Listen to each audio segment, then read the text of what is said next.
believing in God's goodness is different from living in God's goodness. Hindi lang ako basta naniniwala, nasubukan ko mismo. Ibig sabihin, alam mo mismo na yung goodness ng Lord, nature niya yan. Ibig sabihin, hindi lang siya basta gumagawa ng mabuti, siya mismo ay mabuti. Magbago man ang sitwasyon, magbago man ang circumstance, God's goodness will not change. Katulad ng araw, ang araw, lagi po yang nagniningning.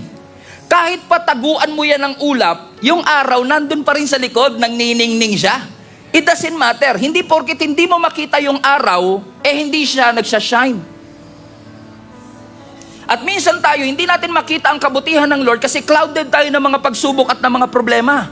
Pero hindi porket clouded ang perspective mo ng pagsubok at problema, ay hindi na po mabuti ang Panginoon. Kaya bang pigilan ng payong yung ulan? Hindi niya kayang pigilan. Kahit magpayong ka, yung ulan, hindi siya hihinto dahil nagpayong ka. Pero kung nasa loob ka ng payong, hindi ka mababasa. Amen. Ang goodness ng Lord, hindi mapipigilan ang mga problema sa iyong buhay. But when you are under the refuge of His goodness, you will not be soaked. Now you get it. Now you get it. Hindi natin mapipigilan ang mga pagsubok, pero hanggat tayo ay under dun sa refuge ng ating Panginoon at alam natin na hindi man maganda ang panahon, hindi man maganda ang sitwasyon, hanggat ako'y nandun sa loob ng paniniwalang ang Diyos ay mabuti, I will not be soaked. Ibig sabihin, ang goodness ng Lord hindi nakakancel ng circumstance. Hindi siya nakakancel ng diagnosis ng doktor. Hindi siya nakakancel ng kakulangan ng salapi. Kaya wag na wag mong huhusgahan ang karakter ng Diyos base sa chapter ng iyong buhay. Kasi baka mamaya ginajudge mo na ang Panginoon na hindi siya mabuti dahil hindi maganda ang naging January mo, dahil hindi naging maganda ang February mo, dahil nalugi ka sa negosyo nung March, at nung April hindi nakaakyat ng stage ang iyong anak at nakatapos ng pag-aaral. Pero hindi porket nakakaranas ka ng hindi magagandang sitwasyon, ay i-conclude mo na kagad based sa chapter ng iyong buhay ang karakter ng ating Panginoon.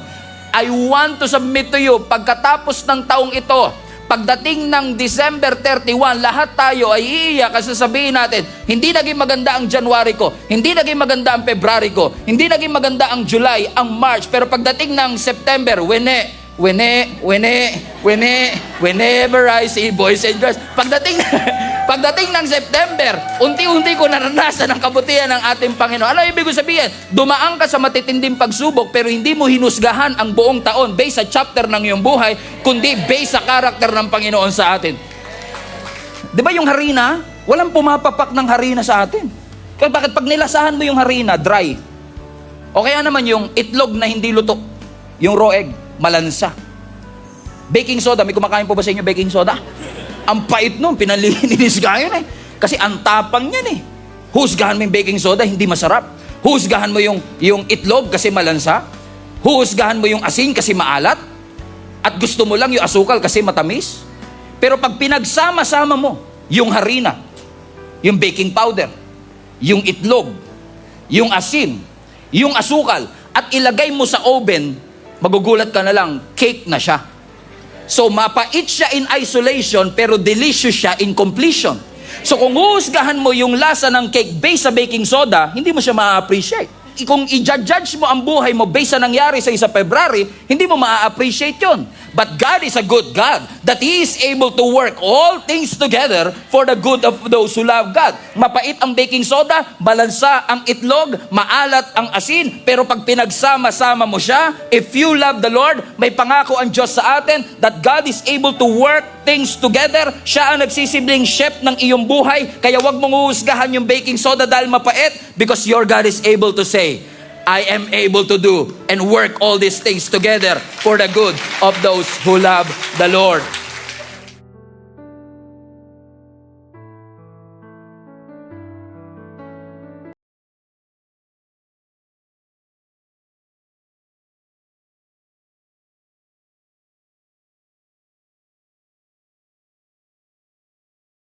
Ilang tao kaya ang nag-sacrifice para madala sa atin itong pizza na ito? Malamang kaya siya nandito, diniliver siya. Yung Grab driver rin may pamilya siya, pero iniwan niya yung kanyang pamilya para magtrabaho, tinanggap niya yung order, brinave niya yung traffic. Habang nakikinig kayo ng preaching siya, nagdadrive to bring this pizza here. Pero walang madadala yung Grab driver kung walang staff na nag-asikaso nito, right? Na nung in-order to sa Grab, prepare na nila ito. Doon pa lang. Pero walang staff ng Angel's Pizza kung walang may-ari ng restaurant. Na sinakripisyo niya yung kanyang puhunan, nag-risk para makapagtayo ng Angel's Pizza, ang pizza ng mababait. Pero kahit na may negosyo siya, kung wala siyang marketing team na magmamarket nito, kaya sikat ang Angel's Pizza today, lalo na ngayon, na-promote pa siya, na-sponsored. And if you want to deliver, call 892-2222. Okay? Right? Somebody na habang posibleng nagtatrabaho ka, naliligo ka, may nagmi-meeting somewhere sa conference room para makapag-come up ng marketing strategy, ng branding for this na ilalagay sa box. Wait a second. May box. Saan galing yung box? I don't know, somewhere sa isang factory. May mga factory worker, probably a few months ago, ginagawa nila, mga factory workers, itong box na ito. So every time nakakainin ko yung pizza, I'm literally eating somebody else's sacrifice. This is an Aloha Pizza. Nakikita niyo yung pineapple? Ayan, yung pineapple, oh. Saan galing yung pineapple na yan? Sa farm. Mga lumaki sa farm.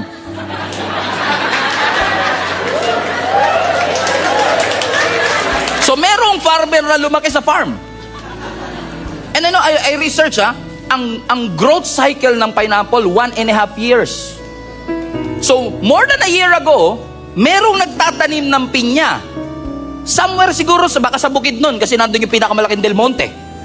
Tapos yung pineapple, nung hinarvest, may truck driver na naghatid sa atin. Ay, by the way, may nagbuhat pa pala nung pinya, papunta sa truck. Tapos may truck driver na naghatid. At para makapasok siya sa toll gate, may cashier na nagbabantay sa toll gate na nagsakripisyo na para makahatid sa atin at madala doon sa restaurant. Come on, balik mo nak. May nakikita pa ba kayo bukod sa pinya? Yung ham. Saan galing yung ham? Sa baboy. So, somebody, a few months ago, nag-aalaga ng baboy, wala siyang kamalay-malay na yung baboy na yun magiging ito. Tama? Na nagsasacrifice siya, akala niya kumikita lang siya. Ang hindi niya alam, yung sakripisyo niya magagamit natin for this sermon illustration. That somebody has to sacrifice to bring us the pizza. So for every slice is a sacrifice. May cheese pa yun, oh. Saan galing ang cheese? Sa gatas na nilagyan ng bakterya. May konting acid para ma-solidify at maging cheese. Sinong baka kaya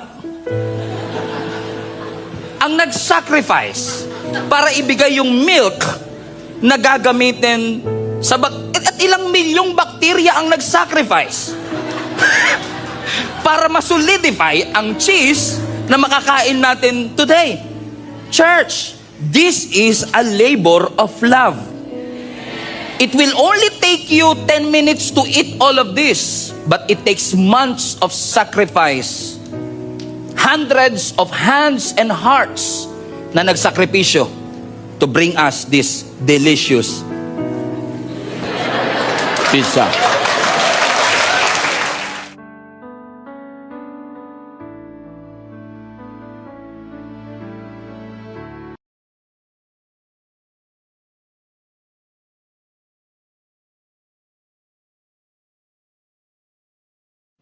Ang trabaho mo will give you money.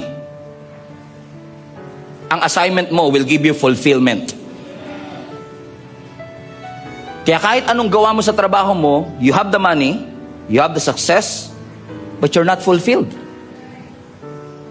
You succeed, but it doesn't feel successful. Why is that? Because you have a job, but you don't do your mission. Hindi ka lang basta architect, hindi ka lang basta influencer, hindi ka lang basta business owner. You are a believer of Jesus Christ.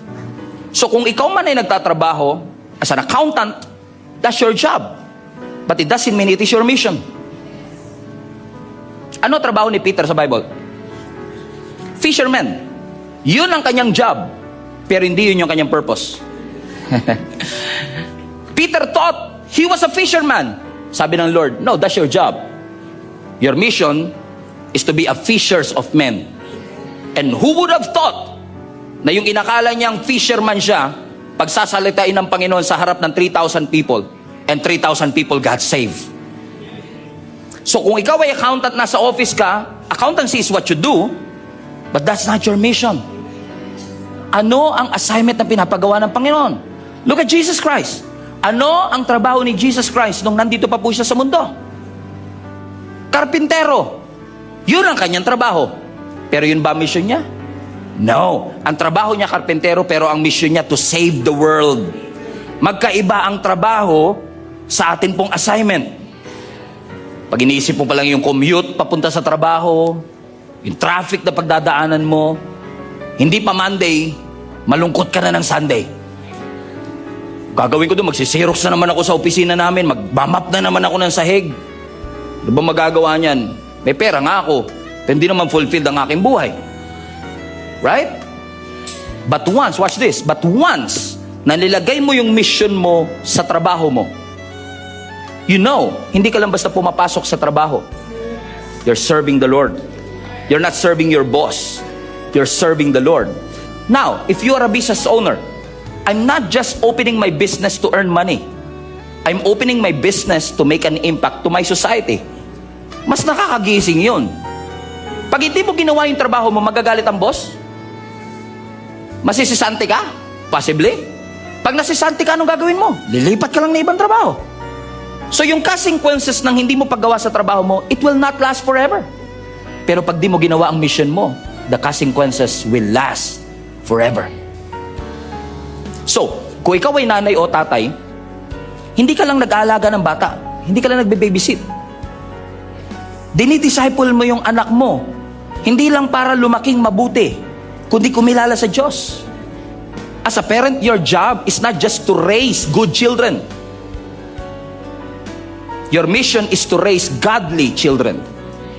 Kung ikaw ay politician, just imagine the power of leading and influencing a society if you are a mayor or a congressman. Pero kung masyado ka nakafocus sa power and authority, nakalimutan mo yung integrity, humility, good governance, na mission na pinapagawa ng Lord. Sayang yung term. Kung ikaw ay social media influencer, now, think about this. Your platform, it was God-given to you. It is a God-given platform. So, make a choice. What is your mission? Ang mission mo ba is to be seen or to serve? Hindi po aksidente na ikaw ay may coffee shop at may 15 empleyado. Just imagine the power that you have in your hands if you are a business owner. Kung ikaw, gusto mo lang kumita, okay, bukas tayo mula 7 to 7 p.m. And that's good. That's good business. But as a Christian, can I suggest one thing? Kung ikaw ay business owner, may-ari ka ng isang negosyo, pwede mong ipatawag ang mga empleyado mo. Guys, okay lang ba sa inyo? Everyday, bago magbukas yung ating opisina, for 15 minutes, magba-Bible study tayo? May magagawa ba yung mga Wala silang magagawa. You're the boss. And you're the boss for a reason. Right? Why are you wasting that opportunity that God is entrusted to you? You are an automatic missionary. You're not just saved, you're sent. Sinugo ka ng Panginoon for a special purpose. Nga lang, minsan, ang hirap amenan ng pagiging missionary kasi ang perception natin ng missionary, yung nag-impake ng bag, pumunta ng Africa, tumulong sa mga nagugutom sa Africa. Mission din yun. Pero as a believer, ang mission mo hindi laging nasa ibang bansa. Huwag mong sasabihin sa akin na, I am willing, pastor, to go across the world to preach the gospel of Jesus Christ. I am willing to cross the ocean to bring the gospel of Jesus Christ. Hala! You are willing to cross the ocean to share the gospel, but not willing to cross the street to share the gospel? Hindi mo kailangan ng passport para maging missionary. Hindi mo kailangan mag-eroplano para maging missionary. Hindi mo kailangan mag-bus para maging missionary kasi yung bahay mo, mission field.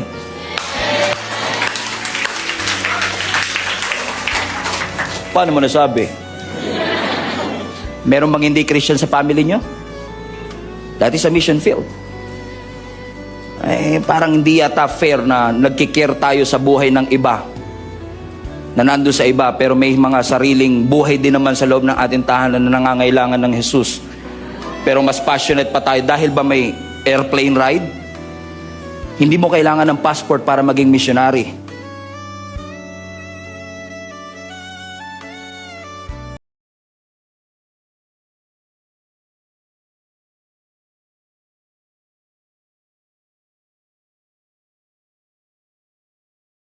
I need your gift, you need my gift. Everyone's contribution is necessary for us to advance the kingdom of God. Gusto nyo bang punuin ang langit? Yeah. Kung gusto natin punuin ang langit, pagpagamit ka sa Panginoon, magpapagamit ako sa Panginoon. Kung anong meron ako, i-contribute ko for the glory of God. May time ako, I will contribute it. May talent ako, I will contribute it. May resources ako, may money ako, may treasure ako, I will contribute it because I want to advance the kingdom of God. Can you imagine kung yung parte ng katawan natin lahat, kita? Yung puso mo, kita. Yung buto mo, kita. Intestines mo, kita. Imagine mo kung yung lungs o baga mo, kita. No, thank God, tinago ng Lord yung lungs. At salamat na lang yung lungs ko hindi nagsiselo sa mata. At sabihin ng baga ko, bakit ikaw lang lagi visible? Bakit ikaw lagi ang exposed? Gusto ko rin maging exposed. Expose mo yung baga, magkaka-infection. You have a function, I have a function. Yung mata, ang function niya, i-appreciate ang singsing. Ang daliri, ang kanyang function, isuot ang singsing. Hindi pwedeng yung mata ang magsuot ng singsing. We all have contributions. Ano ang sabi ng scripture? Binigyan sila ng master, it was given according to their own ability. Remember that? Binigyan sila base sa, hindi sa capability ng nagbigay, ha? Kundi sa ability nilang tumanggap. So, binigyan ka ng 5 kasi you can handle 5. So, binigyan ka ng 2 kasi 2 kaya mong i-handle. And I sorry to say this, kaya isa yung meron ka, isa pa lang ang kaya mong i-handle. Alam nyo kung ano yung bangungot? Alam nyo kung ano yung, ang bangungot ganito, yung feeling mo, deserve mo yung 5, pero kakayanan mo hanggang 1 lang. Alam ko, maaring nagre-reklamo ka, ba't ito lang ang meron ako? Ba't kulang ako? Ba't hindi ako nakatapos? Ba't di ko kayang gawin yung kayang gawin ng iba? Bakit para mas may experience siya, mas may pinag-aralan siya, mas mayaman siya? Kapatid, imbis na magreklamo tayo sa 1, hindi ba dapat magpasalamat tayo na ang deserve talaga natin 0? Pero ang binigay ng Lord sa atin 1 kasi napaka-faithful niya, napaka-gracious niya, napakatapat ng Panginoon sa atin. If you cannot be grateful, you cannot be faithful. Kailangan maging mapagpasalamat ka sa meron ka at hayaan mo maging faithful ka at manatiling tapat lang in the season that you're in. Huwag kang magsasando kapag winter, huwag kang magja-jacket kapag summer. Itamat mo sa tamang panahon kung ano ang dapat mong maging attitude. If you remain faithful to Him. If you're faithful, sabi ng Lord, well done, my good and faithful servants. You are faithful with a few, and I will make you ruler of many things. I know some of you are not interested because you want to be a member. Yes, membership will say, I belong. Partnership will say, I participate. So I want to transition you from membership to partnership. Because the church is not strong because of membership. The church is strong because of partnership, because of ownership. That when we own something, that when we say, sabi ng Bible, give and it will be given to you. That what you sow, you will reap. Na kung ano mang itinanim natin, if we want to go to the next level, to the next place, we trust His timing. No, it's not our timing yet. I continue to trust you. That your plan is greater than my plan. Sabi mo sa iyong salita, you will supply all my need, not greed. Hindi sinabing God will supply all your greed. Sabi, God will supply all your need. Just remain faithful to what God has entrusted you. Konti ang time mo, maging faithful. Konti ang talent mo, maging faithful. Konti ang resources, maging faithful. Ipagpasalamat sa Panginoon kahit 5 loaves and 2 fishes lang. Si Jesus, naalala ko, tinaas niya yung 5 loaves, 2 fishes, nag-multiply, napakain yung 15,000 people. Maaring kaya hindi na multiply kasi hindi natin binibigay sa Panginoon. Just remain faithful. With us, kahit wala nakaka-appreciate, kahit wala nagte-thank you. Kahit hindi na-appreciate na ibang tao, just remain faithful. Be faithful in the season that you are in. Si Elisha, kung kilala niyo siya, isa siyang propeta na nakakuha ng double portion of anointing. nung si Elisha ay tinawag ni Elijah, anong ginagawa ni Elisha? Nag-aararo sa bukid. He was a farmer. He was plowing. Nag-aararo siya. Hindi sinabi nagsiselfie siya. Hindi sinabi nagpo-post siya. No. He's plowing. He's working. Faithfully. Habang wala nakakita, faithfully work. Si David, nung papunta siya sa labanan ni Goliath, where is he? Nag-aalaga faithfully ng mga tupa. And God is using those small beginnings to prepare us for the things of God in our life. Don't just be a member, be a partner. Participate, be involved, serve, be faithful. Whatever it is that God has placed in your heart, maging faithful ka. Kung may gifts ka, ipagamit mo for the glory of God. Kung may time ka, ipagamit mo for the glory of God. Kung may resources tayo, ipagamit natin for the glory of the Lord.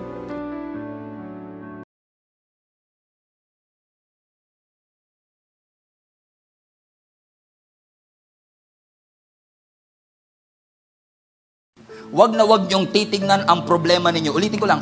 I don't want you to miss this. Wag na wag niyong titignan ang problema ninyo na para bang iniwan kayo ng Diyos. Wag na wag niyo pong titignan ang problema ninyo na para bang hindi naging tapat ang Panginoon sa atin. Wag na wag nating titignan ang mga closed doors ng buhay natin na para bang hindi kayang gawin ng Diyos yung dati niya nang ginagawa sa atin. Kasi ang katotohanan, may mga chances at may mga pagkakataon pa nga sa buhay natin na minsan si Lord pa ang nag-o-orchestrate ng challenges. Ilalagay niya talaga sa harap natin. Bakit may Red Sea? Bakit sarado ang Red Sea? Bakit sarado ang Jordan River? Kasi kapag yung Red Sea bumukas, kapag yung Jordan River bumukas, makikita ng lahat ng kanilang mga kaaway na ang kamay ng Diyos ay nasa kanila. At minsan may mga challenges sa buhay mo, kapatid. May mga Jordan Rivers at Red Sea sa buhay natin. May mga obstacles and opposition sa buhay natin. Kasi kapag nalampasan natin ang lahat ng mga bagay na ito, yung mga taong nakapaligid sa atin will witness, talaga nga yung kamay ng Diyos ay nasa buhay ng pamilyang ito. Totoo nga talagang gumagawa ang Diyos sa kanila. So just keep on moving forward and keep on walking, because pushing forward is a testimony that God can sustain you and God can bring you out. Sabi mo sa katabi mo, fight for your future and be the testimony. Tayo yung maging testimony sa ating pamilya na kahit mahirap ang buhay, kaya kong ngumiti. Na kahit may challenges, kaya kong maging maligaya. Na kahit wala akong salapi, hallelujah. Yung iba dyan, pangiti-ngiti lang, wala nang pamasahe pa uwi. Pangiti-ngiti lang yung katabi mo, pero matindi rin ang problema niyan. But let us be the testimony of God's power. Na every time makikita nila tayo, wow, buhay ang Diyos sa buhay ng taong ito. Yung Christianity na kapag nakita ng ibang tao, I want the God that you have. Kasi napansin ko, nagkaroon ka ng financial trouble, pero ngayon, inaawang ka ng Panginoon. Anong sikreto mo? May Diyos kasi na nagpo-provide. Well, I want that God that you have. What you model, I want to have. Dati alam ko may sakit ka, alam ko nga may cancer ka dati, pero ngayon 3 years na buhay ka pa. So ano gusto mo, matay na ako ngayon? Sinasabi ko lang is that, ano sikreto, bakit hanggang ngayon buhay ka pa? Well, hindi ko alam, pero alam ko ang Diyos ang nagpapagaling sa akin. Ang Diyos ang nagsusustain sa akin. So kung yung Diyos mo nagpapagaling ng cancer, I want that God. Kung tayo lang mga kapatid will be a model to other people, that they will want the God that we have. Wow, this world is a better place. This world will become a better place. Kahit may obstacle, nalalampasan natin. Minsan inaalaw ng Diyos yung obstacle para maging testimony mo in the future. Minsan inaalaw ng Diyos yung mga challenges para gamitin ng Diyos para kapag tinignan ka na ibang tao, sasabihin nila, gusto ko rin yung Diyos na meron ka. Kasi ikaw nga tinulungan ka niya makalampas sa problema na yan. Alam ko tutulungan din ako ng Panginoon makalampas dyan.